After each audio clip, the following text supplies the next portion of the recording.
Where do we think victims are supposed to go for justice? President Biden's Secretary of State, Tony Blinken, essentially gave Palestinians the middle finger while being questioned by Ilhan Omar. Now, this is going to be over, as I'll show you the video in a second here. This is going to be over the International Criminal Court's investigation of Israel and Palestine. So, just to give you the quick rundown here, back in March, the International Criminal Court opened the investigation, the war crimes investigation in the West Bank and Gaza.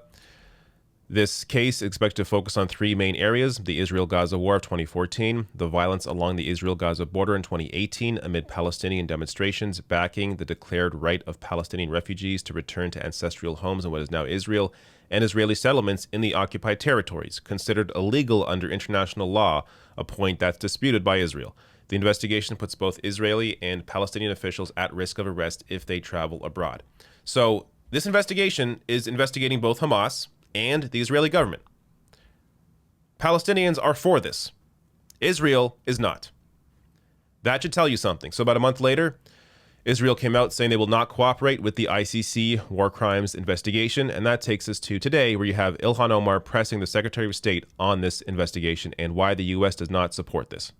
I know you oppose the court's investigation in both Palestine and in Afghanistan. I haven't seen any evidence in either cases that domestic courts both can and will prosecute alleged war crimes and crimes against humanity. If domestic courts can't or won't pursue justice, and we oppose the ICC, where do we think victims are supposed to go for justice? And what justice mechanisms do you support for them?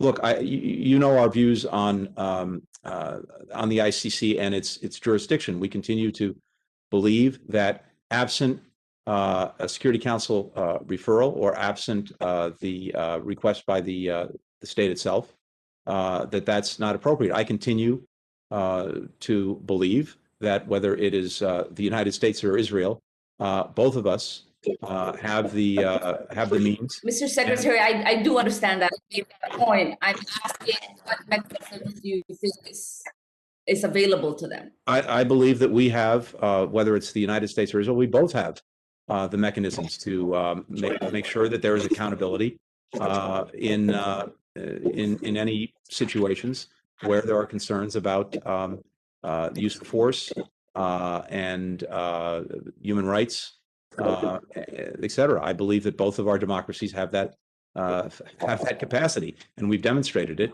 and we'll need to continue to demonstrate it going forward. This is just completely nuts.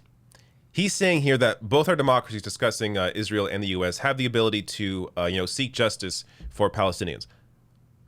How are Palestinians going to seek justice with either Israel or the U.S. when both of them are in support of the war crimes committed against them? This is completely nuts. And the way he avoids the question here is it's so slimy. So he's against the ICC investigation. He says they're absent a referral from the UN Security Council or the state being investigated. So the UN Security Council is made up of many members, but 5 permanent members, including the U.S. The U.S. has veto power on the UN Security Council. Why would the U.S. refer this investigation to the ICC when they are Israel's biggest ally? So clearly there is not going to be a referral from the UN Security Council to the ICC for this investigation. And the idea of the state being the one bringing the referral up. Yeah, so Israel is going to be the ones to tell the ICC to investigate them? Are you insane? We already saw they rejected this investigation. So this is a very sly way of avoiding the actual issue here. The fact that the Israeli government clearly have committed war crimes, there's an investigation into it, and the U.S. is unwilling to support that investigation because they know it will show that the Israeli government has committed these war crimes. Now, just to give you a little more on the International Criminal Court, since it's worth educating people on this. So the International Criminal Court, established in 2002, seeks to hold to account those guilty of some of the world's worst crimes. Champions of the court say it deters would-be war criminals, bolsters the rule of law, and offers justice to victims of atrocities. But since its inception, the court has faced considerable setbacks. it has been able to gain the support of major powers, including the US, China, and Russia. Two countries have withdrawn from the court, and many African governments complain that the court has singled out Africa. More recently, the Donald J. Trump administration ramped up US opposition to the ICC, renewing a debate over the court's legitimacy. So, I mean, this should tell you a lot. When Donald Trump is against the ICC, and by the way, that was over the fact that the ICC is also investigating Afghanistan, which was mentioned there by Ilhan Omar. So it should tell you everything. The reason why countries like the US, China, and Russia don't want to be involved in this is because they know it exposes them. And to look at countries that are a part of the ICC, so you have Canada, most of South America, Europe, about half of Africa, and Australia, and some other countries. So I'd say more than half the world is on the are members of the International Criminal Court, but many, of course, clearly not, and that poses an issue here. So in terms of the crimes committed by the Israeli government, it isn't just the recent violence that we saw last month, which, by the way, isn't even part of this investigation.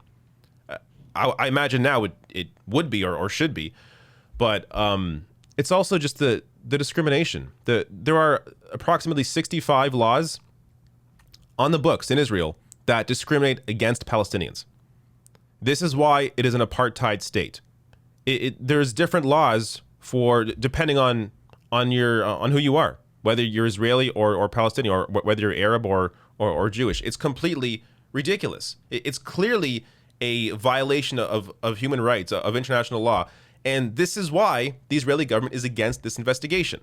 So the answer here from Tony Blinken is, yeah, here's the middle finger. You got nothing. Because what are Palestinian victims supposed to do? Who do they go to? What avenue do they have? If they don't have the International Criminal Court, they can't go to Israel or the US over this. They have nothing. So, at the very least, I guess it's good to see Ilhan Omar pushing the Biden administration on this, but it's not going anywhere. And there needs to be a lot more said about it. There needs to be continued pressure on the Biden administration over their just unwavering support of this extremist right-wing Israeli government and their continued atrocities on the Palestinians.